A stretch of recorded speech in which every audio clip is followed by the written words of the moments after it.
ಮನೇಲಿ ಪರಿಸ್ಥಿತಿ ಹೇಗಿದೆ? ಇಲ್ಲ ಮಾಮ್, ಯಾರಿಗೂ ಡೌಟ್ ಬಂದಿಲ್ಲ. ಮೊದಲೆಲ್ಲರಿಗೂ ಒಂದು ಸ್ವಲ್ಪ ಡೌಟ್ ಬಂದಿತ್ತು. ಆ ದೀಪಿಕಾ ಮಾತು ಕೇಳಿ ಎಲ್ಲರೂ ಅನುಮಾನದಿಂದ ನೋಡಿದ್ರು. ಆದ್ರೆ ನಾನು ಆಡಿದ ನಾಟಕದಿಂದ ದೀಪಿಕಾ ಮಾತುಗಳನ್ನ ಯಾರು ನಂಬಕ್ಕೆ ಆಗ್ಲಿಲ್ಲ. ಈ ಮನೆಯವ್ರಿಗೆಲ್ಲರೂ ನನ್ನ ಮೇಲೆ ಇಟ್ಟಿರೋ ಪ್ರೀತಿನೇ ನನಗೆ ಟ್ರಂಪ್ ಕಾರ್ಡ್ ಮಾಮ್.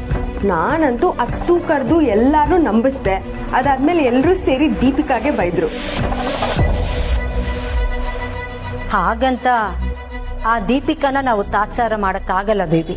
ಅವಳಿಗೆ ಸ್ವಲ್ಪ ಚುರುಕು ಬುದ್ಧಿ.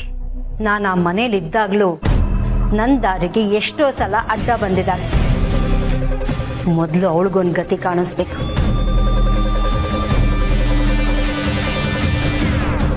ಆ ಮನೇಲಿ ಎಲ್ಲರೂ ಆರಾಮಾಗಿದ್ದಾರೆ ಅಲ್ವಾ?